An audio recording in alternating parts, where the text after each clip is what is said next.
يا أيها الذين آمنوا اذكروا الله ذكرا كثيرا صدق الله مولانا العظيم وبلغنا رسوله النبي الكريم الأمين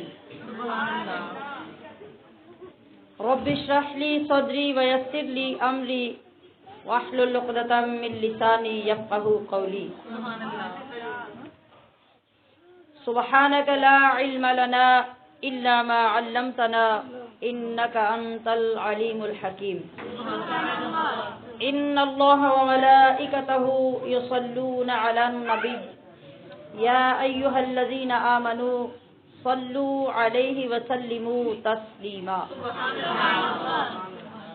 درود پاک بارگاہ رسالت میں آپ صلی اللہ علیہ وسلم میں دلوں کی طرف توجہ کرتے ہوئے زبان اور دل کی دونوں آوازیں مجتمع کر کے اپنے محبوب آقا کا تصور کر کے پیش کیجیے. یا ایھا الذین آمنو، خطاب کس سے ہے؟ ایمان والوں. تو ایمان والوں کے لیے ہی ضروری ہے کہ وہ توجہ سے سماعت فرمائیں. خطاب کیا ہے؟ اذکروا اللہ، اللہ کا ذکر کیجیے. 100 بار، 200 بار، 500 بار نہیں. اذکروا اللہ ذکرا کثیرا، اتنا ذکر کریں، اتنا ذکر کریں کہ کوئی لمحہ، کوئی سانس، کوئی گھڑی، کوئی آن خالی نہ رہ جائے. کثرت اس کو کہتے ہیں کہ جس طرف آپ دیکھیں وہ وہی چیز نظر آئے. آپ سمجھتے ہیں کہ اس چیز کی بڑی کثرت ہو گئی ہے. سبحان اللہ. تو اللہ نے کیا فرمایا؟ اذکروا اللہ ذکرا کثیرا. سبحان اللہ. کیسے پاسبل ہے؟ ہم کام نہ کریں، کھائے پیے نہیں، بچوں کی پرورش نہیں کریں، کچھ نہ کریں تو پھر ذکر کثیر ہو سکتا ہے. لیکن اللہ تو فرما رہا ہے کہ ذکر کثیر کرنا ہے. تو یہ دنیا کیوں پیدا کیا؟ ہماری ڈیوٹیاں کیوں لگائی ہیں؟ ہماری ذمہ داریاں کیوں لگی ہیں؟ ایک عورت ہے، کبھی کسی روپ میں، کبھی کسی درجے میں، کبھی کسی سٹیج پہ، کبھی کسی منصب پہ. تو ہم عورت ہی کی اگر بات کریں تو عورت سے کتنے کام کرنے ہوتے ہیں، کتنی ذمہ داریاں پوری کرنی ہوتی ہیں. جب چھوٹے چھوٹے بچے ہوتے ہیں تو اسے تو سونا بھی یاد نہیں ہوتا، کھانا بھی یاد نہیں ہوتا، پہننا یاد نہیں ہوتا. تو ذکر کثیر کیسے کریں؟ ہے نا بات سمجھنے والی؟ تو اس جہت پر جب سے نئی طالبات آئی ہیں اس سال میں، اس پہ کوئی گفتگو نہیں ہوئی. تو اس لیے، اور دوسرے یہ کہ یہ ماہانہ محفل بیسیکلی ہماری ذکر و فکر کے متعلق ہی ہوتی ہے، جس کا مقصد باطنی تربیت ہے. اور باطنی تربیت کے بغیر دین صرف کتابیں پڑھنے کا نام ہے. اور اللہ نے دین کتابوں تک محدود نہیں رکھا. کتابیں تو ساری ہم نے لکھی ہیں. اللہ نے تو ایک ہی کتاب نازل کی، اس میں 30 ہی پارے ہیں، 6666 ہی آیات ہیں. نہ اس میں کچھ ایڈ ہونا ہے، نہ اس میں سے کچھ نکالا جانا ہے، نہ اس کے بعد کوئی دوسری کتاب آنی ہے.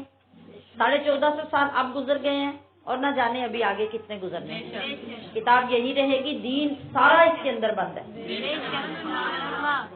تو کیا پھر دین ہماری ان کتابوں کے پڑھنے کا نام ہے جن کو پڑھنے کے لیے آپ مدارس میں آتے ہیں؟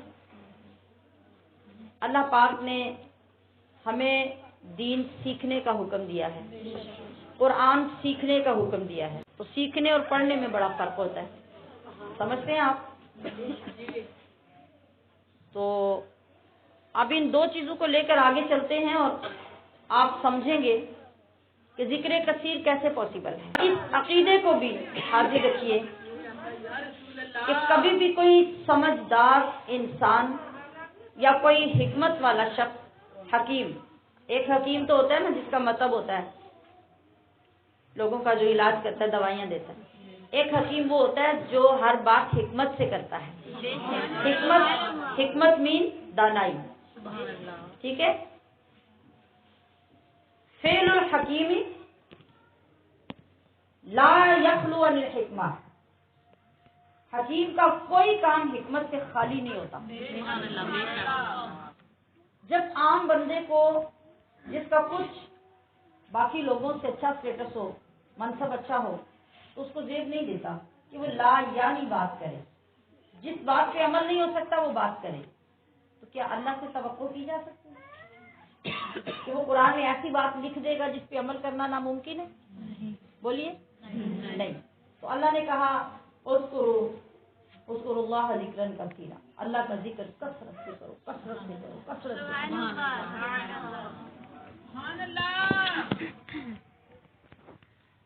تو پھر اگر یہ ممکن نہیں تھا تو اللہ نے کہا کیوں؟ اگر اللہ نے کہہ دیا تو اس کا یہ مطلب ہے یہ ممکن ہے، یقینی ہے. اب یقین لینا کہاں سے ہے؟ اس کی گہرائی تک پہنچنا کہتے ہیں. ہمارا کام یہ ہے، اگر ہم اپنا یہ کام کر لیں تو پھر ہمارے یہ سوالات ختم ہو جاتے ہیں. جس چیز میں ہم الجھے ہوئے ہیں کہ ذکر کثیر کرے کیسے، اس کا جواب آپ کے سیکھنے کے بعد خود بخود آپ کو مل جاتا ہے. تو ذکر کیا ہے اور ذکر کثیر کیا ہے؟ اب چونکہ آپ سارے وہی لوگ ہیں جو ذکر کرنے والے ہیں، ہمارے مہمان بھی ہیں، مجھے امید ہے کہ وہ بھی انشاءاللہ مستفید ہوں گے. عوام کے جو درس ہوتے ہیں، درس قرآن ہوتے ہیں، درس حدیث ہوتے ہیں، بیانات ہوتے ہیں، وہ عوام سے ریلیٹڈ ہوتے ہیں، جن کو وہ سن کے خوش ہوتے ہیں. لیکن یہ پروگرام ماہانہ جو ہے یہ بیسیکلی تربیت کا پروگرام ہے، اور اس میں موسٹلی لوگ جو شرکت کرتے ہیں وہ وہی ہوتے ہیں جو سیکھ رہے ہوتے ہیں، جو اپنا سفر کر رہے ہوتے ہیں. کون سا سفر؟ جس کو سلوک کہا جاتا ہے، اور اس پہ چلنے والے کو سالک کہتے ہیں. سلوک کا معنی راہ ہی ہوتا ہے، راہ، اور سالک راہ چلنے والا. تو یہ کون سی راہ ہے؟ یہ راہ سروس روڈ تک نہیں جاتی، عثمان پلازے تک نہیں جاتی، بھیمبر روڈ تک نہیں جاتی، یہ راہ اللہ تک جاتی ہے. تو اصطلاحاً اس راہ پہ چلنے والے کو سالک کہتے ہیں. بادشاہی روڈ پہ چلنے والا سالک نہیں کہلاتا، سروس روڈ کی طرف جانے والا سالک نہیں کہلاتا. سالک کون ہے؟ جو اللہ کی راہ کی طرف چلتا ہے. لغتاً سلوک کا معنی راہ ہے، کوئی راہ بھی ہوگی وہ سلوک ہوگا، اور ہر راہ پہ چلنے والا سالک ہی کہلائے گا عربی میں. لیکن الفاظ کی جب ایک اصطلاح مقرر ہو جاتی ہے تو جب بھی وہ بولا جاتا ہے لوگ وہ اصطلاحی معنی ہی مراد لیتے ہیں. تو یہاں اصطلاحی معنی کیا ہے؟ سالک وہ ہے جو اللہ کی طرف سفر کرتا ہے. تو جو لوگ ذکر و فکر کے ذریعے اس راستے کو اختیار کرتے ہیں وہ سالک کہلاتے ہیں طریقت میں، تصوف میں. تو سب سے پہلے یہ سمجھنا ضروری ہوتا ہے کہ ذکر کیا ہوتا ہے. ذکر کا مطلب ہوتا ہے یاد. ذکر کا مطلب یاد. ہم نے کیا سمجھا؟ اللہ اللہ اللہ یہ ذکر ہے. اللہ اکبر، لا الہ الا اللہ واللہ اکبر، سبحان اللہ، الحمدللہ، یہ ذکر ہے. ہم نے اس کو ذکر سمجھا، تسبیح دی اور ہم نے کہا کہ ہم یہ ذکر کر رہے ہیں. میں نے کیا کہا کہ ذکر کیا ہے؟ سمجھتے جائیں نا، بات واضح ہوتی جائے گی. ذکر کیا ہے؟ یاد. یہ میں نے تسبیح رکھ دی، جس کو میں یاد کر رہی تھی وہ اب بھی میرے اندر ہے کہ نہیں ہے نا؟ تو تسبیح کی ضرورت تو نہیں رہی. تسبیح کیوں پڑھتے ہیں ہم؟ اپنی تسلی کے لیے، اپنے آپ کو بتانے کے لیے کہ میں نے اپنے محبوب کو اتنی بار یاد کیا. ورنہ حضرت عائشہ صدیقہ رضی اللہ تعالی عنہا روایت فرماتی ہیں کہ ہمارے آقا صلی اللہ علیہ وسلم ہر لمحہ ذکر خدا بندی کرتے. اب میں آپ سے سوال کرتی ہوں، نبی علیہ السلام جنگیں نہیں لڑتے تھے؟ صحابہ کرام کی تربیت نہیں کرتے تھے؟ باہر سے آنے والے بادشاہوں کی طرف سے جو وفود ہوتے تھے، جو ملاقاتی لوگ آتے تھے، ان سے ملاقاتیں نہیں کرتے تھے؟ 11 ازواج مطہرات آپ کی، ان کو ٹائم نہیں دیتے تھے؟ پھر آل ٹائم ذکر کیسے کرتے تھے؟ سوچیے. حدیث پاک میں ہے کہ کل احیان، ہر پل، ہر لمحہ، ہر گھڑی حضور ذکر خدا بندی کرتے. تو یہ جو راستہ ہوتا ہے نا طریقت کی طرف چلنے والا، یہ ہر لمحہ ذکر کرنے کو ہموار کرتا ہے. سبحان اللہ. بشرطے کہ ہم اس کو اس کے تقاضوں کے مطابق چلائیں. ہم جو ذکر لیتے ہیں، ہمارا ابھی اس وقت ٹاپک نقش بندیہ کا ذکر ہے، نقش بندیہ کا جو ذکر ہے، نقش بندیہ میں جتنے اذکار ہیں یہ سارے سری اذکار ہیں، زبان کے ساتھ نہیں ہیں۔ باقی تمام سلسلوں میں قادریہ، سہروردیہ، چشتیہ میں زبان کے ساتھ اذکار ہیں۔ نقش بندیہ میں سری اذکار ہیں جن کا تعلق اندر سے ہے، باہر سے نہیں ہے۔ ہاں، باہر اس کے اثرات آتے ہیں۔ اس کے اثرات کیا ہوتے ہیں؟ ہر چیز کے اثرات ہوتے ہیں۔ آپ شراب پیئیں تو اس کے اثرات لوگوں کو نظر آتے ہیں کہ نہیں آتے ہیں؟ تو جب آپ ذکر کرتے ہیں تو اس کے بھی اثرات ہوتے ہیں، اس کی لطافت ہوتی ہے، اس کی نورانیت ہوتی ہے جو لوگوں کے چہروں سے ظاہر ہوتی ہے۔ اللہ والوں کے چہرے دیکھ کر کیا فرمایا نبی علیہ الصلوۃ والسلام نے کہ اللہ کے بندے کی نشانی ہی یہ ہے کہ جب تم ان کو دیکھو تو اللہ کی یاد آ جائے، اللہ یاد آ جائے۔ جب ان کے چہروں کو دیکھو تو اللہ یاد آ جائے۔ اب چہروں کے اوپر تو کوئی ذکر نہیں لکھا ہوتا، تو نبی علیہ الصلوۃ والسلام کا فرمان اقدس بھی یہ ظاہر کر رہا ہے کہ چہروں کے اوپر کچھ اثرات ہوتے ہیں، اور وہ اثرات کیا ہیں؟ وہ نورانیت ہوتی ہے۔ اس آئینے میں طلبگار جب آ کے سامنے بیٹھتا ہے تو اس کو دیکھتے ہی اپنے کام یاد نہیں آتے، بچے یاد نہیں آتے، گھر یاد نہیں آتا، وقت یاد نہیں آتا، اللہ یاد آتا ہے۔ کیا یاد آتا ہے؟ اللہ یاد آ جاتا ہے۔ تو اگر کسی کے پاس بیٹھ کر بھی دنیا یاد رہے تو سمجھ لو کہ وہ اللہ والا نہیں ہے۔ بے شک۔ اچھا، اب آپ میں سے کئی لوگ بیٹھے ہوں گے جو یہ باتیں سن کے بھی پوری طرح سے اللہ کی طرف متوجہ نہیں ہوں گے، محفل ذکر میں بیٹھ کر بھی جو چیزیں بیان کی جا رہی ہیں وہ محسوس نہیں کر رہے ہوں گے۔ اس کی ایک بڑی خطرناک وجہ ہے کیا؟ میں نے پہلے کئی بار ایسی مجلسوں میں ایک واقعہ آپ سے شیئر کیا ہے، نئی طالبات کو بھی وہ پیش کرتی ہوں کہ ایک شخص جو اللہ والوں کی مجلس میں ہمیشہ بیٹھتا، ایک کامل ولی کے ہاتھ پہ بیعت ہے اور اس کو یقین ہے کہ میرے مرشد کی بارگاہ میں جانے والا کبھی محروم نہیں ہوتا، وہ گمراہ نہیں رہتا، وہ ہدایت پا لیتا ہے۔ اس کا ایک دوست جو ٹریک سے اترا ہوا، گمراہی کی دلدل میں پھنسا ہوا، اسے وہ بڑا فورس کرتا ہے کہ میرے ساتھ چلو، وہ نہیں جاتا، عرصے تک کوشش کرتا رہتا ہے۔ ایک دن آخر وہ اس کو قائل کر لیتا ہے۔ جب دوست اپنے دوست کے ساتھ اللہ کے ولی کی بارگاہ میں جاتا ہے، وہ بیٹھتے ہیں تو بڑی مشکل سے، بڑے ضبط سے، بڑی بیزاری سے تھوڑی دیر بیٹھ کے اٹھ جاتا ہے۔ اس شخص کو بڑی مایوسی ہوتی ہے جو اتنے عرصے سے قائل کر کے لایا تھا۔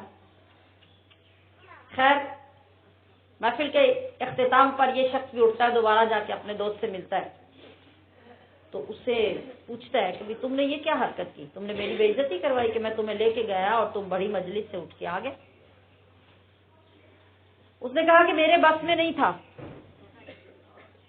تم نے تو بڑی تعریفیں کی تھی کہ وہاں جو شخص ہے وہ اللہ کا ولی ہے اور وہاں جانے والا کبھی خالی نہیں لوٹتا، ہدایت کے بغیر نہیں آتا۔ تو میں نے جب جا کے تمہارے مرشد کو دیکھا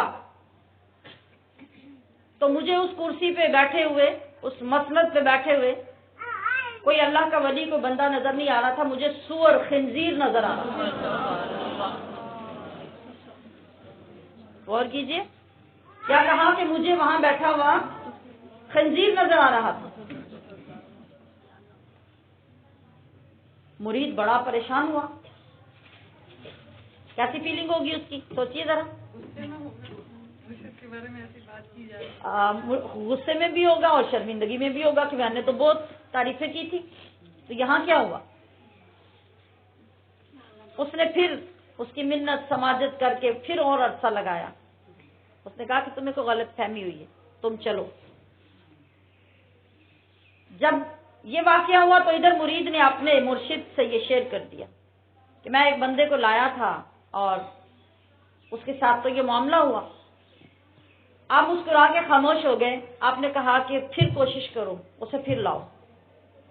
وہ پھر کامیاب ہو گیا، وہ شخص پھر آیا. آج جب وہ بیٹھا تو پہلے سے کچھ ٹائم زیادہ بیٹھا، لیکن انس نہیں تھا، اس کا توجہ نہیں تھی اس کی محفل کے اندر، کوئی کیفیت نہیں تھی.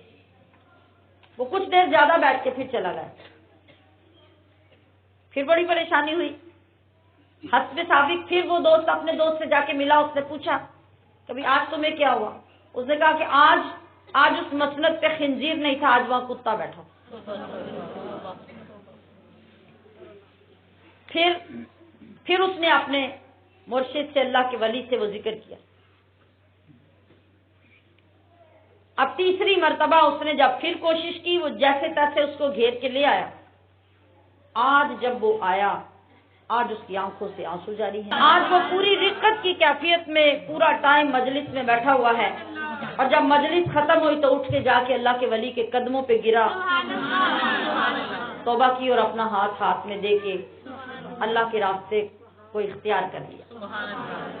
اب حضرت نے بیان کیا، فرمایا کہ جب یہ پہلے دن آیا تھا، جو مرشد ہوتا ہے، مرشد مرید کا آئینہ ہوتا ہے.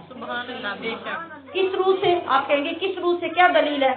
دلیل یہ ہے کہ مصطفیٰ کریم صلی اللہ علیہ وسلم تشریف فرما ہے، مجلس ہے، صحابہ کرام تشریف فرما ہے. ابو جہل آیا. بے حیا بندہ تو بے حیا ہوتا ہے نا، اس کو کسی سے کیا لگے کون بیٹھا ہے اور کیا بات کرنی ہے. وہ آیا اور اس نے سامنے کھڑے ہو کے پورے مجمع کے درمیان کہا کہ اے محمد تم کتنے بدصورت ہو، معاذ اللہ. کیا رد عمل ہونا چاہیے تھا؟ نبی علیہ السلام نے دیکھا ابو جہل کی طرف مسکرائے. آپ نے کہا صدقتا، جس کا مطلب ہے تم نے بالکل سچ کہا ہے. پہلے ہی صحابہ بڑے حیران تھے اور اب دوسری مرتبہ اور حیرانی ہوئی. وہی مجلس ہے، وہی جگہ ہے. تھوڑا ٹائم گزرا تو ابو بکر صدیق تشریف لائے. داخل ہوئے تو داخل ہوتے ہی مصطفیٰ کریم کے چہرے کو دیکھا اور کہا آقا آپ کتنے حسین ہیں. آپ نے فرمایا صدقت یا ابا بکر، اے ابو بکر تم نے بالکل سچ کہا. آپ ایسی بات سنتے تو کیا کہتے، کیا سوچتے؟ تجسس ہوتا نا، کوشچن کرتے نا کہ یہ کیا ہے، وہ بھی سچ، یہ بھی سچ، جھوٹ کیا ہے. تو صحابہ نے بھی عرض کر دیا، ادب سے عرض کی یا رسول اللہ یہ معاملہ ہمیں بھی سمجھائیے. انظرنا، ہماری جانب بھی نگاہ کرم کیجیے کہ آپ نے ابو جہل کو بھی سچ کہا، ابو بکر کو بھی سچ کہا. باتیں تو بالکل دونوں متضاد ہیں. تو آپ علیہ الصلوۃ والسلام نے فرمایا کہ میں مخلوق کے لیے اللہ کا آئینہ ہوں. میرے اندر جو دیکھتا ہے اسے اپنا آپ دکھتا ہے. ابو جہل آیا، اس نے مجھے دیکھا، اسے میرے اندر اپنا آپ دکھا، اس نے اپنی تصویر کشی کی. ابو بکر آئے، انہیں اپنا آپ دکھا، انہوں نے اپنی ذات کی تصویر کشی کی. تو جو جیسا ہوتا ہے اس کو اللہ کا ولی یا اللہ کا نبی ویسے ہی دکھتا ہے. یہاں بھی یہی معاملہ تھا. اللہ کے ولی نے سمجھایا کہ جب یہ شخص پہلے دن آیا تو اس کی اپنی حالت کیا ہوتی ہے؟ حدیث پاک میں ہے کہ مختلف لوگوں کے انجام آخرت میں اور قبر میں مختلف ہوتے ہیں. جس طرح کے انسان کے کرتوت اور اعمال ہوتے ہیں، عذاب کے ساتھ پھر اسی طرح کی آخرت میں اس انسان کی شکل بنا دی جائے گی. حدیث مبارکہ میں کوئی بندر ہوگا، کوئی خنزیر ہوگا، کوئی سور ہوگا، کوئی کسی طرح بنا دیا جائے گا. تو وہ شخص جب آیا پہلی مرتبہ تو اس کی اپنی بد کرداری، بد اعمالی نے جس مقام پہ اس کو پہنچا رکھا تھا، اس کا نفس سور اور خنزیر کی شکل بن چکا تھا. جب اس نے آ کے اللہ کے ولی کے چہرے کو دیکھا تو اسے اس آئینے میں سے اپنی تصویر نظر آئی، مگر وہ چونکہ کچھ نہیں جانتا تھا، اس نے جو دیکھا وہ اللہ کے ولی کو سمجھا، مگر کچھ دیر بیٹھا وہ چلا گیا، اسے تو خبر ہی نہیں کہ میرے ساتھ کیا ہو رہا ہے، لیکن کیا ہو رہا ہے؟ لیکن وہ لیزر جو کام کر رہا ہے اللہ کے ولی کا، وہ چینج کر رہا ہے۔ وہ چلا گیا، دوسری بار آیا، اب کیا دیکھا؟ اب کتا دیکھا، اب خنزیر نہیں ہے، کتا خنزیر سے ہلکی چیز ہے۔ اب دوسری مرتبہ یہ دیکھا، تیسری مرتبہ آیا تو آ کے بیٹھ کے آنسو نہیں رک رہے۔ پہلی مرتبہ اللہ کے ولی کی نظر نے کام کیا، اس کو خنزیر کے درجے سے کتے کے درجے پہ لے آیا۔ دوسری مرتبہ جب وہ گناہگار آیا، پھر اللہ کے ولی کی نظر، وہ لیزر، وہ ویوز کام کر رہی ہیں، اور انہوں نے کام کیا تو کتے سے انسان بنا دیا۔ وہ ناپاکی جو کتے جتنی رہ گئی تھی اس کو بھی نکال دیا۔ اب جب تیسری مرتبہ آیا تو اصل انسان کی صورت میں جب آیا تو انسان کی نظر سے جب اللہ کے ولی کو دیکھا تو پھر سمجھ آئی کہ واقعی جب اللہ کے ولی کو دیکھیں تو اللہ یاد آتا۔ تو آپ نے یہ بات سمجھائی کہ وہ 3 مرتبہ آیا اور تینوں مرتبہ جو محفل کے انوار و تجلیات تھے وہ اس کے اوپر نازل ہوتے رہے، اس کی صفائی کرتے رہے، اور جب تیسری مرتبہ آیا تو اب آ کے اس کو سمجھ آئی کہ میں کس جگہ پہ آیا ہوں۔ تو ہمارے ساتھ کیا ہوتا ہے؟ ہم کسی ایسی مجلس میں جہاں اللہ کے انوار و تجلیات، بلکہ مجلس تو ہر وہی ہوتی ہے جس پہ اللہ کے انوار و تجلیات آتے ہیں، کیوں کہ ہماری نگاہوں سے پوشیدہ جو نظام قدرت ہے وہ یہ ہے کہ جس جگہ پہ بھی چند لوگ، چند سو، چند ہزار، چند لاکھ، جتنے بھی جمع ہوتے ہیں، انہی کی تعداد کے مطابق اللہ کے فرشتے بھی ہوتے ہیں۔ بلکہ ہم اگر روحانی نظر سے یوں دیکھیں تو اتنے نہیں، آلریڈی تو جتنے لوگ ہوتے ہیں اس سے دگنے تو فرشتے ہوتے ہیں۔ سبحان اللہ۔ آلریڈی کیسے؟ کرامن کاتبین، ایک لیفٹ ایک رائٹ سائڈ والے 2 فرشتے، ہر ایک کے ساتھ 2، تو جتنے بندے یہاں بیٹھے ہیں اس سے دگنے تو فرشتے آلریڈی موجود ہیں۔ پھر ایک جماعت ہوتی ہے جو ہر روز صبح اترتی کیوں ہے، پوری دنیا میں پھیل جاتی ہے، اپنے اپنے علاقے کی ٹیم مقرر ہوتی ہے۔ اس ٹیم کا کام اپنے علاقے کا وزٹ کرنا ہے، دوسری کا دوسرا، تیسرا، پوری کائنات میں اس طرح ہوتا ہے۔ اور جہاں بھی ان کو پتہ چلتا ہے کہ کوئی محفل سج گئی ہے، کچھ لوگ آ کے بیٹھ گئے ہیں اللہ کے ذکر کے لیے، تو وہ بھاگتے ہوئے آتے ہیں اور آ کے اس محفل میں شریک ہو جاتے ہیں۔ یہ ایک روحانی منظر ہوتا ہے۔ یہ میری اور آپ کی آنکھ جن کے اندر گناہ گناہ بھرے ہوئے ہیں وہ نہیں دیکھ سکتے۔ ہاں، جب آنکھ کا نور صاف ہو جائے نا پھر یہ چیزیں نظر آتی ہیں۔ پھر آپ بھی بیٹھے بھی اپنی آنکھوں سے دیکھ سکتے ہیں۔ ابھی ہم صرف سن سکتے ہیں اور اس میں شک کرنے کا، تذبذب میں آنے کا، ڈاواڈول ہونے کی کوئی گنجائش نہیں۔ اگر کوئی شخص یہ کہے کہ یہ صرف بات ہے تو معاذ اللہ ایسا سوچنے والا بھی ایمان سے نکل جائے گا۔ کیوں؟ نظر آنا ضروری ہوتا تو پیدا ہونے سے لے کے مرنے تک کبھی ایک بار کرامن کاتبین بھی تو آپ کو نظر آ جاتے نا۔ کبھی نظر آئے، کبھی بات چیت ہوئی، ہیلو ہائے، جی کبھی نہیں ہوئی۔ تو جب ان کو ہم نے ساری زندگی مانا اور ڈیپینڈڈ ہے ہمارا نامہ اعمال ان کے اوپر، وہ کیا تیار کر رہے ہیں اس پہ بھی ہمیں یقین کامل ہے۔ تو بالکل اسی طرح محافل ذکر جو ہوتی ہیں ان کے اندر بھی ایسے ہی فرشتے آ کے بیٹھے ہوتے ہیں۔ اب جو کچھ میں کہہ رہی ہوں یہ لکھا جا رہا ہے، جو آپ فیل کر رہے ہیں وہ بھی نوٹ ہو رہا ہے۔ اس کی بھی فیلنگ کی بھی ایک لینگویج ہوتی ہے نا، ہم بھی ایک دوسرے کی فیلنگ کو سمجھ لیتے ہیں نا، وہ بھی ایک لینگویج ہوتی ہے۔ سمجھتے ہیں کہ نہیں سمجھتے؟ آپ کے چہرے بڑا کچھ سمجھا دیتے ہیں، بالکل رویے سمجھا دیتے ہیں کہ آپ کیا سوچ رہے ہیں، کیا کہہ رہے ہیں۔ تو وہ بھی ایک لینگویج ہوتی ہے، یہ بھی ایک لینگویج ہے. تو فرشتے کسی لینگویج کے محتاج نہیں ہیں، وہ ہر لینگویج کو نوٹ کرتے ہیں اور اس پہ مرتب ہونے والا ثواب لکھتے ہیں. ان کا کام یہ ہے، اور پھر وہ رب کی بارگاہ میں جا کے پیش کرتے ہیں.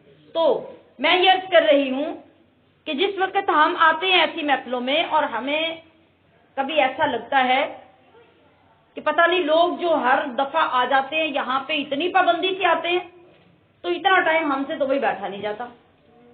ہمارے تو گھٹنے درد کر دے، ہماری کمر درد ہو گئی، ہمیں بھوک لگ گئی. وہ پچھلی مرتبہ لاہور سے ایک بوڑھی سی خاتون آئی ربیع الاول پہ، 12 ربیع الاول پہ باہر جو پروگرام تھا، تو کچھ ایک تو فرسٹ ٹائم آئی اور وہ بھول بھی گئی، کافی لیٹ پہنچی. اور ہم اس وقت 1:30 بجے اپنی نماز کے لیے وقفہ کر رہے تھے. ان کے انٹر ہوتے ہی نماز کا وقفہ ہو گیا. نماز ختم ہوئی تو دوبارہ اعلان ہو گیا کہ آپ اپنی اپنی نشستوں پہ تشریف رکھیں. تو وہ عورت اپنے آس پاس والوں کو کہہ رہی تھی نہ کھانا پینا کچھ نہیں، مطلب پہلے محفل ہوئی، نماز ہوئی، دوبارہ محفل میں بیٹھ کے نہ کھانا پینا کچھ نہیں. اب ایک بندہ جس چیز کے لیے آتا ہے اس کی توجہ ساری ادھر ہی ہوتی ہے. تو جب آپ اللہ کے لیے کبھی نکلیں گے تو لذت آپ کو تب آئے گی کہ ہم کیا لینے آئے ہیں. کھلانا پلانا تو ایک مروت ہے، نبی کی سنت ہے، ہماری ضرورت ہے، وہ تو ہونا ہی ہونا ہے. لیکن ہر چیز اپنے وقت پہ ہوتی ہے نا. مگر آنے والے کی ترجیح کا پتہ چلتا ہے کہ وہ کیا لینے آیا ہے. اور اللہ والوں کے جو آستانے ہوتے ہیں، اللہ والوں کی جو درگاہیں ہوتی ہیں، وہاں ہر لینے والے کو اس کی چاہت کے مطابق ملتا ہے. یہ بات آزما کے دیکھیں، آپ جس چیز کی ترجیح لے کے آئیں گے آپ کو وہی ملے گی. حضرت مبارک صاحب رحمۃ اللہ علیہ کی بارگاہ میں جب آپ بارہ شریف میں ہوا کرتے تھے تو پنجاب کے بڑے بڑے علماء، مفتیان، سجادہ نشین آپ کی زیارت کے لیے جاتے تھے تو آپ ان کو قیمتی قیمتی تحائف عطا کرتے. کبھی اپنا جبہ پیش کر دیا، کبھی اپنے جائے نماز پیش کر دی، کسی کو اپنی دستار بھی پیش کر دی، کسی کو بہت قیمتی ایکسپینسو خوشبو پیش کر دی. اس طرح کی چیزیں آپ ان کو پیش کرتے. اور کچھ لوگ ایسے ہوتے جنہیں شاندار دعوت کھلاتے، شاندار دعوت کھلاتے.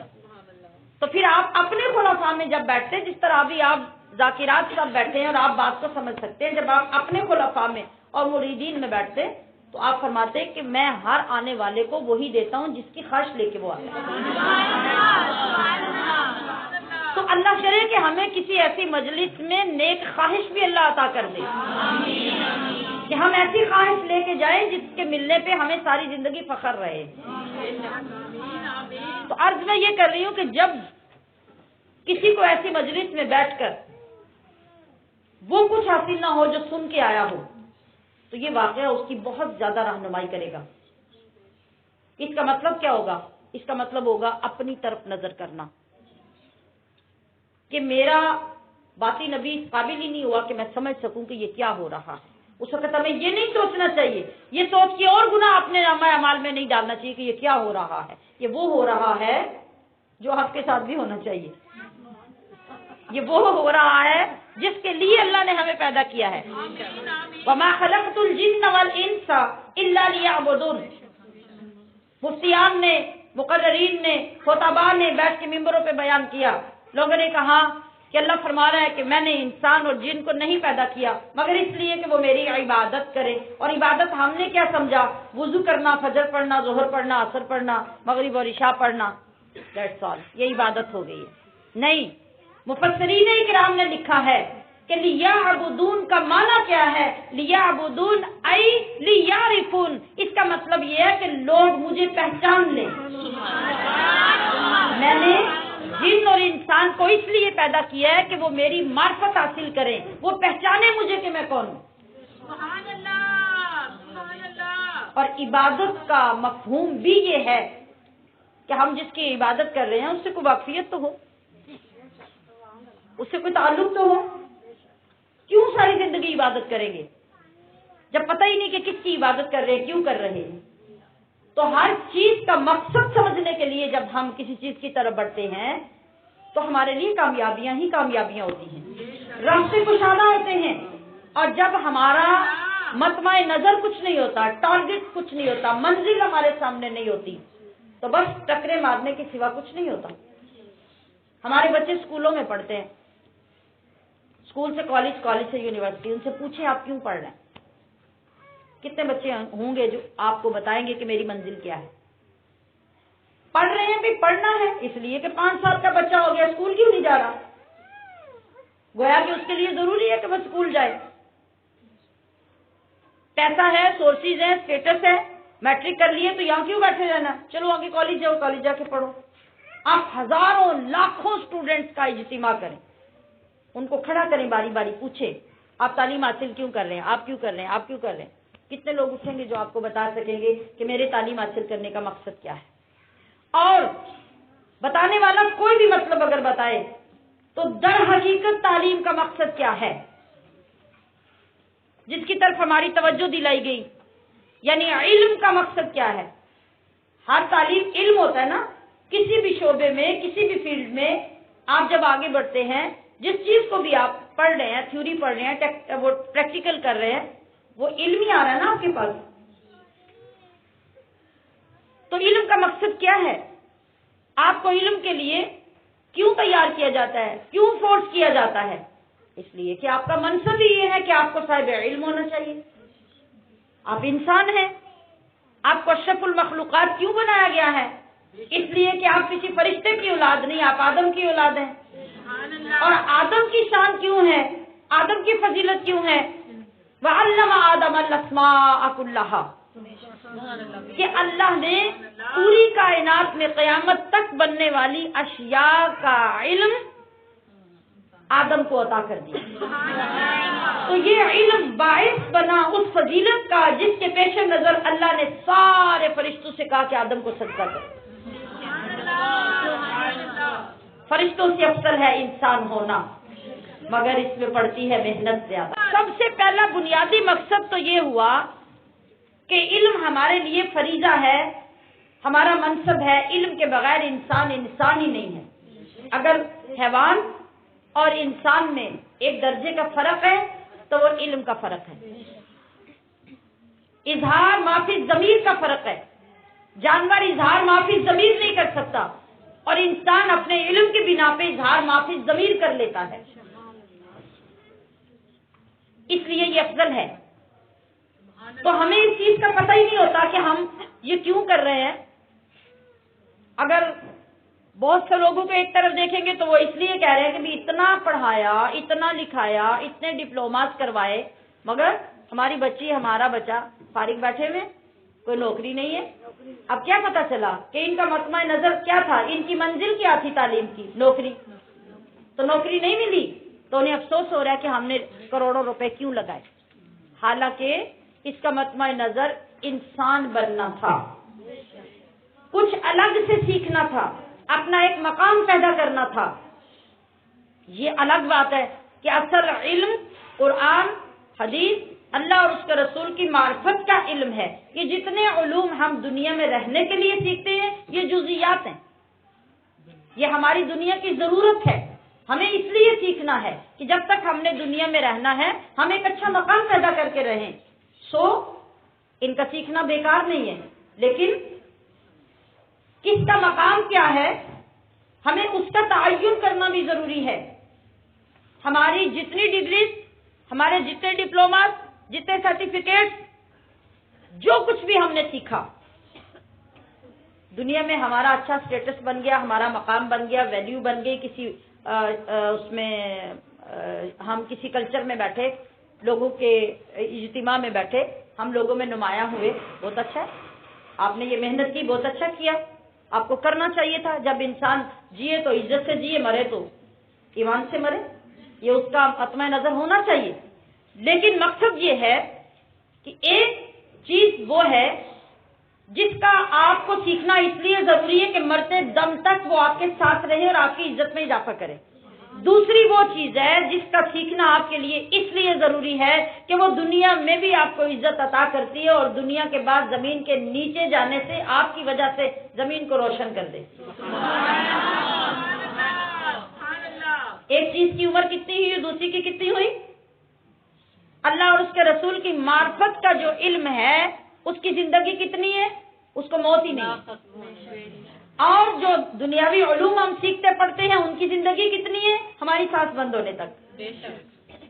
تو سیکھیں، یہ بھی سیکھیں، محنت کریں، اچھا مقام حاصل کریں، مگر اتنا جتنا آپ نے اس سے فائدہ لینا ہے، اور اللہ اور اس کے رسول کی معرفت، ان کی پہچان، ان کی اطاعت، ان کے اتباع کے علم کو اتنا سیکھیں جتنا آپ نے اس سے فائدہ لینا ہے۔ تو ہماری گاڑی الٹی چلتی ہے۔ میرا چونکہ ابھی یہ ٹاپک نہیں ہے، میں آگے نہیں لے کے اس کو بڑھوں گی، یہ میں نے یہ سمجھانا ہے کہ اصل جو ذکر ہے یا کسی محفل میں آنا ہے یا اس سے کچھ حاصل کرنا ہے، وہ کیا ہے؟ وہ اللہ کی معرفت ہے۔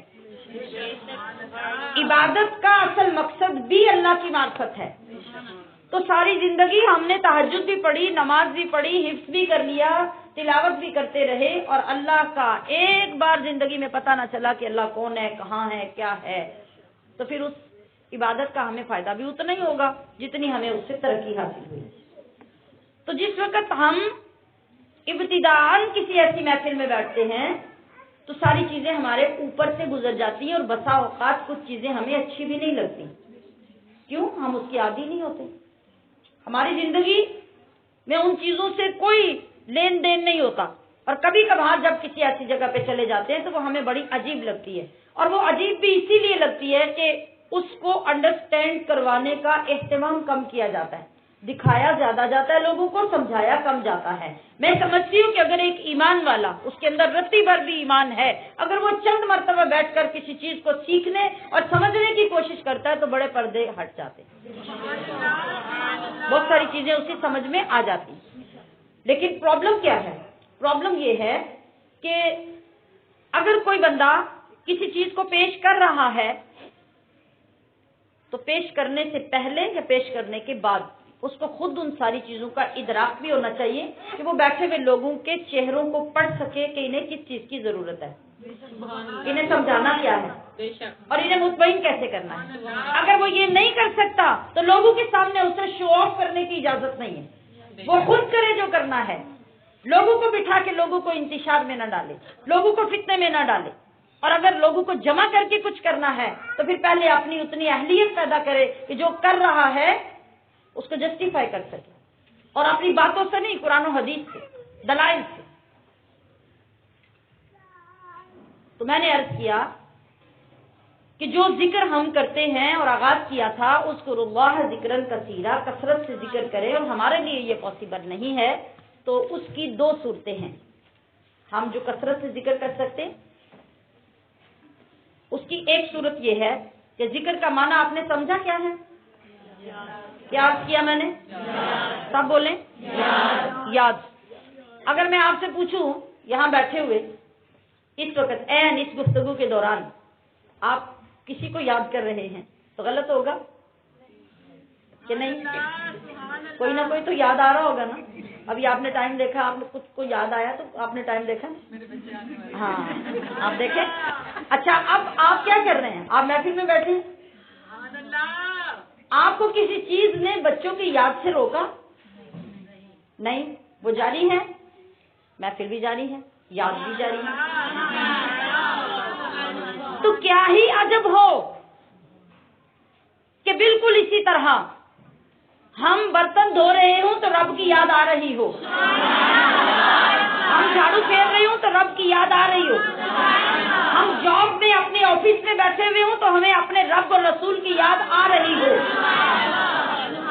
ہم ہر کام کر رہے ہوں تو ہمیں اپنے رسول کو یاد کرنے کا طریقہ آتا ہو۔ اور علماء کرام نے وہ طریقہ کیا لکھا ہے؟ وہ طریقہ لکھا ہے کہ ہمارے نبی نے ہمیں ہر کام جو کرنا سکھایا تو اس میں رب کے ذکر کو شامل کیا۔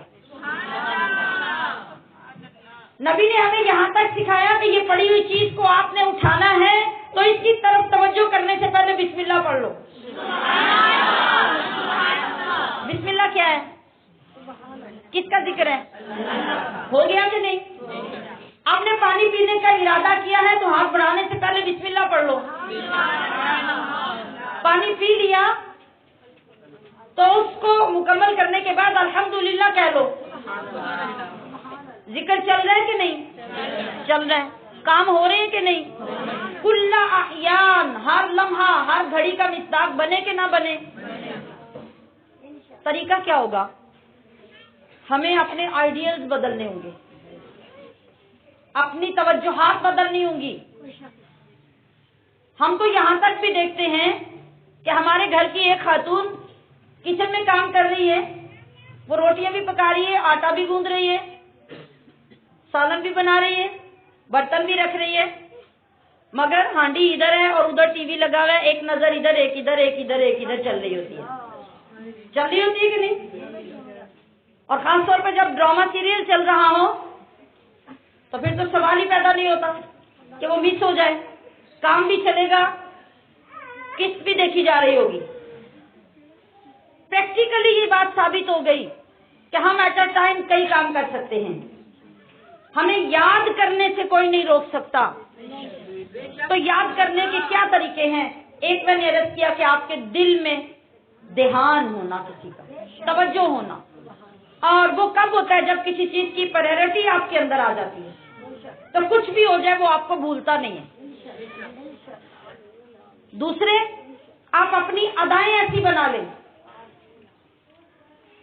لائف سٹائل ایسا بنا لیں جو مصطفیٰ کی کاپی کر رہا ہو.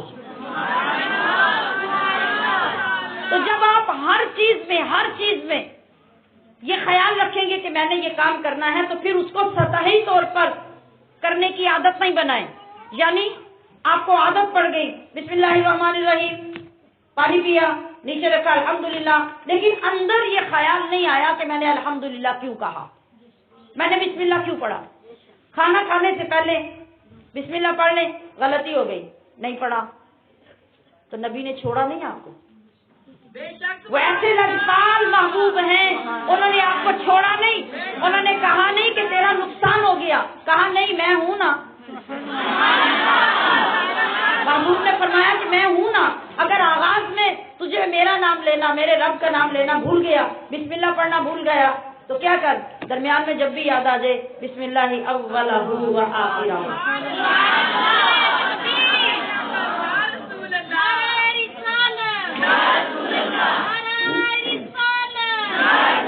تو کیا ہوگا؟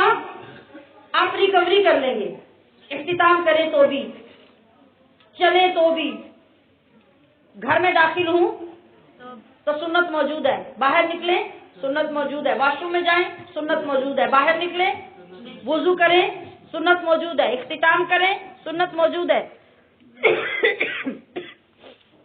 کس جگہ پہ رسول نے اپنا نمونہ آپ کے لیے نہیں چھوڑا؟ کوئی جگہ ایسی آپ کو نہیں نظر آئے. بس ہمیں اس طریقے کو فالو کرنے کی ضرورت ہے.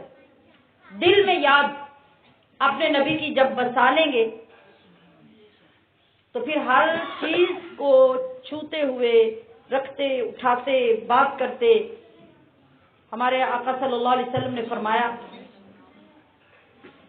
کہ جب آپ کوئی بھی گفتگو کریں، گھر کی ہو، آفس کی ہو، اسکول کی ہو، بچوں کی ہو، محلے کی ہو، کوئی بھی ٹاپک ہو، جب آپ 2-4 بندے بیٹھے ہیں بات کرنے کے لیے، تو وہ مجلس مردود ہے جس کے اختتام پر آپ نے اللہ کے رسول پہ درود نہیں بھیجا. کتنا خوبصورت طریقہ سکھایا کہ جب خالص تم اپنے خانگی امور کے لیے، اپنے پرسنل امور کے لیے بیٹھو اور عام بات چیت روٹین میں بیٹھ کے کرو. حتیٰ کہ رات کے وقت آپ خاندان میں اکثر ہوتا ہے کہ شام میں سب لوگ آ کے گھر میں اکٹھے بیٹھتے ہیں، کسی نہ کسی جگہ پہ اکٹھے ہو جاتے ہیں، کبھی کھانا کھانے، کبھی چائے پینے، کبھی ٹی وی دیکھنے، کچھ بھی کرنے. تو کیا کرو، جب تم بات کر کے منتشر ہونے لگو، اٹھنے لگو، تو کیا کرو؟ کون سی دعا پڑھتے ہیں آپ کلاس کے آخر پر؟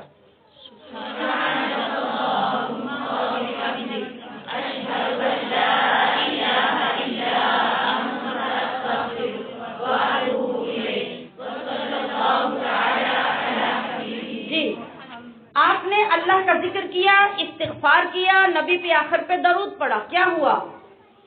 بینیفٹ کتنا بڑا ہے فرمایا کہ ہر مجلس کے اختتام پر، ہر نشست کے بعد اٹھتے ہوئے یہ پڑھ کے جب اٹھو گے، اس نشست کے دوران، گفتگو کرنے کے دوران تم سے جو مسٹیکس ہو گئی، جو غلطیاں ہو گئی، جو کوئی بری بات ہو گئی، ان کلمات کو پڑھو گے تو تمہارا وہ گناہ اللہ معاف کر دے گا۔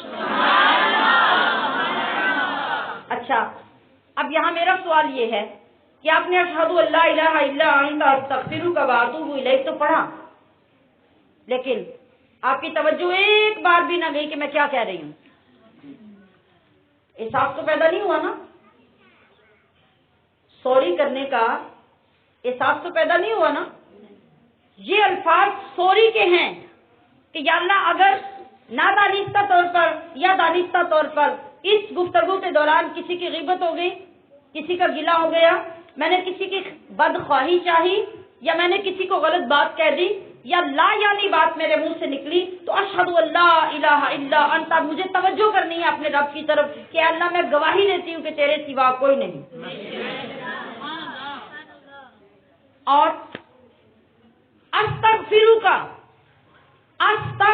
کا یہ کلمات کہتے ہوئے فیلنگ آنی چاہیے، یہ تمام بچے بھی توجہ سے سنیں۔ استغفرو کا کیا مطلب ہے؟ میں بخشش چاہتی ہوں تجھ سے، مولا معافی چاہتی ہوں۔ واتوب الیک، میں نے تیری طرف توجہ کی ہے، رجوع کیا ہے، تو مجھے اٹھنے سے پہلے معاف کر دے۔ جب آپ یہ کہہ کے اس فیلنگ کے ساتھ، اس توجہ کے ساتھ اٹھیں گے تو اللہ آپ کے وہ صغیرہ گناہ جو اس دوران ہوئے ہیں وہ معاف کر دے گا۔ اب آپ مجھے بتائیے کہ آل ٹائم ذکر چل رہا ہے کہ نہیں؟ لباس پہننا ہے، لباس اتارنے سے پہلے بسم اللہ، پہننے سے پہلے بسم اللہ، پہننے کے بعد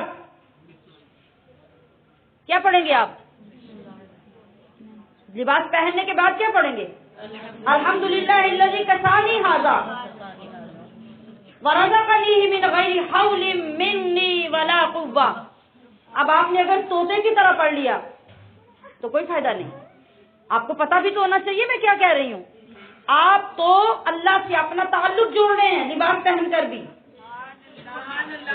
یہ شرم و حیا کا انتظام، یہ خوبصورتی اور بیوٹی کا انتظام اللہ نے کسی گائے کے لیے نہیں کیا، بھینس کے لیے نہیں کیا، ہاتھی کے لیے نہیں کیا، جنگل کے بادشاہ کے لیے بھی نہیں کیا، آپ کے لیے کیا۔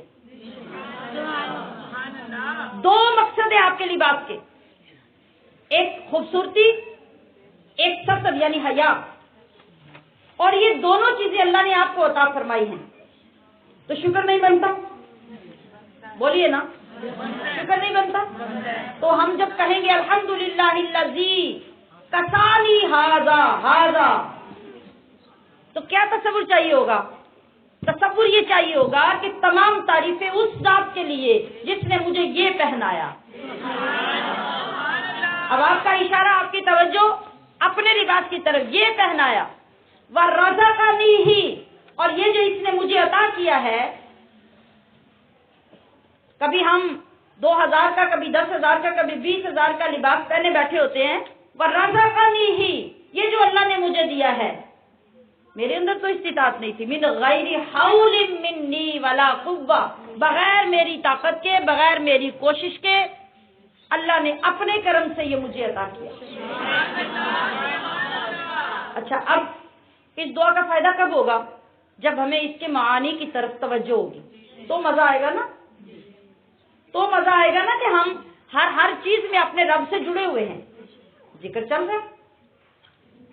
اللہ سے لو لگے گی اور ان چیزوں کی اہمیت ہوگی تو خود ہی منہ سے نکلے گا، عربی میں نہ نکلے اردو میں نکلے گا۔ بالکل، اس کے لیے ضروری نہیں ہے، آپ کے شکر، آپ کی حمد، اللہ سے تعلق، اور وہ چیزیں ہم ان محافل سے پرووائڈ کرتے ہیں، اور یہ چیزیں حاصل کرنے کے لیے ہمیں ان محافل میں بیٹھنا چاہیے۔ جب آپ 40 باتوں میں سے ایک بات پک کر لیں گے، ایک محفل میں، اگلی میں دوسری، اگلی میں تیسری، اگلی میں چوتھی، تو بات بننی شروع ہو جائے گی۔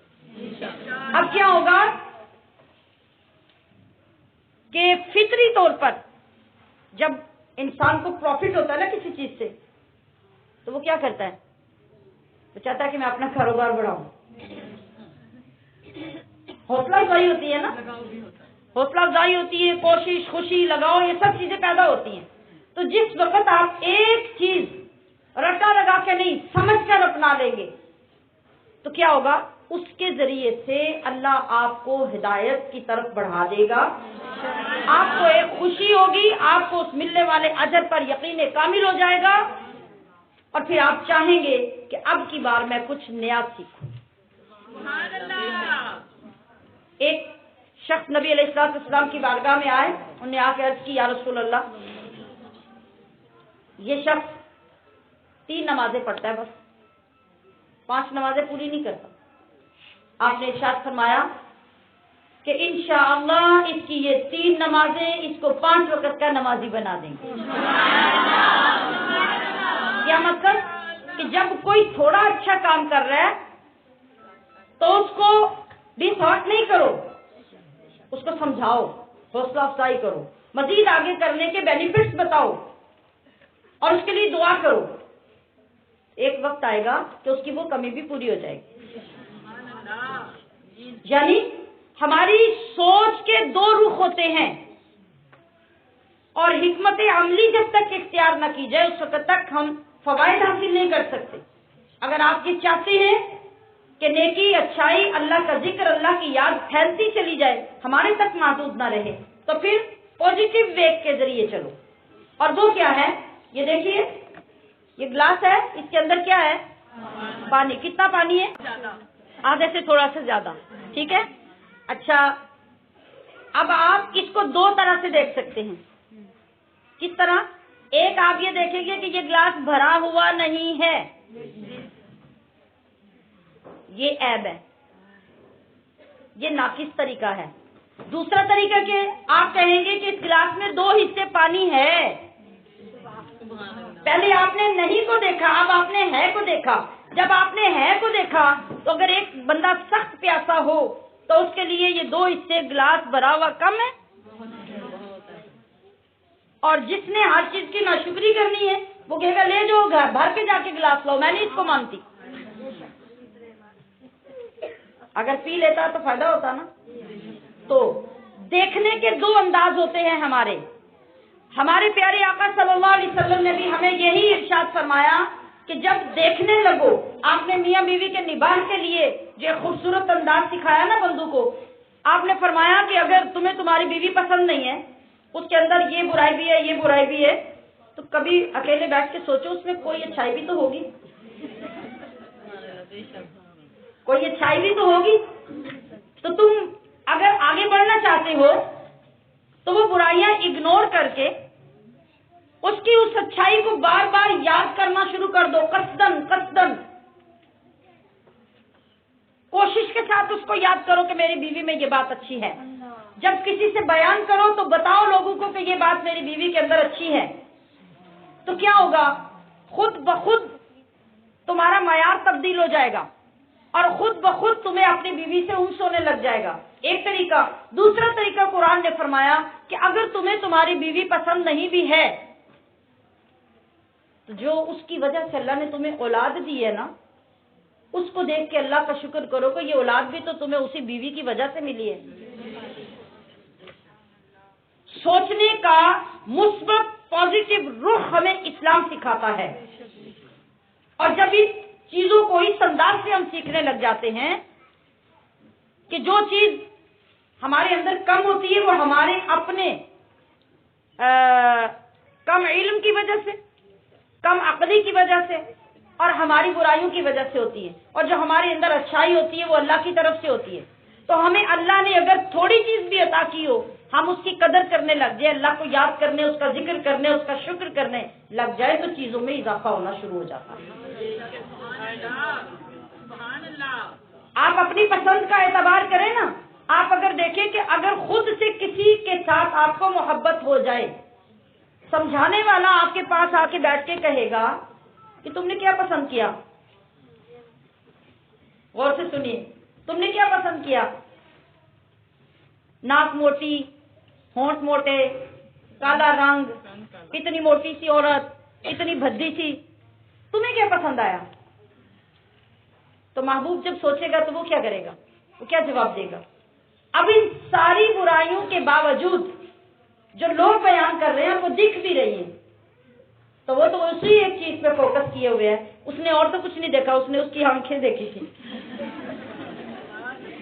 باقی سب کچھ برا صحیح، وہ آنکھوں میں ڈوب گیا، اسے آنکھیں پسند آ گئی، بس ساری چیزوں پہ اس نے پردہ ڈال دیا. اس کو کسی چیز سے غرض نہیں ہے. جب اسے آنکھیں پسند ہے تو سارا بندہ ہی پسند آ گیا. جب وہاں حرام محبت میں آپ یوں کر سکتے ہیں تو حلال میں کیوں نہیں کر سکتے؟ ہمارے نبی نے ہمیں یہ طریقے سکھائے. تو ہم جب ان چیزوں کو سیکھ کر ان اذکار کی طرف بڑھیں گے اور اپنا لائف سٹائل اس طریقے سے چینج کر لیں گے تو نبی علیہ الصلوۃ والسلام کے ہر لمحہ ذکر کرنے کا مصداق بن جائیں گے. یہ ہے ایک ظاہری ذکر کا طریقہ، یہ عوام کا ذکر ہے، خواص کا ذکر یہ نہیں ہوتا.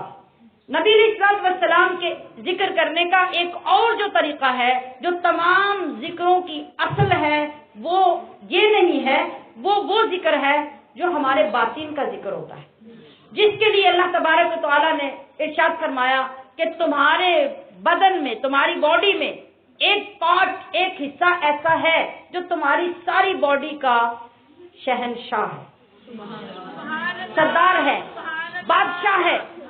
وہ کون ہے؟ وہ تمہارا دل ہے، جو بظاہر دیکھنے میں ایک چھوٹا سا لوتھڑا گوشت کا لگتا ہے، مگر جس دل کے بارے میں مصطفیٰ نے بات کی وہ دل یہ دل نہیں ہے. وہ اس دل کے اندر جو چھپا ہوا دل ہے وہ ہے. ہمیں جو آگے بات کرنی ہے سمجھنے کے لیے وہ اس دل کی بات کرنی ہے، اس ذکر کی بات کرنی ہے، لیکن وہ آج نہیں کرنی. آپ کو پتہ ہے نا، جب ایک قسط چلتی ہے تو بڑے دلچسپ جملے پہ آ کے ختم ہو جاتی ہے اور آگے لکھ دیا جاتا ہے جاری ہے. تو یہ جاری ہے.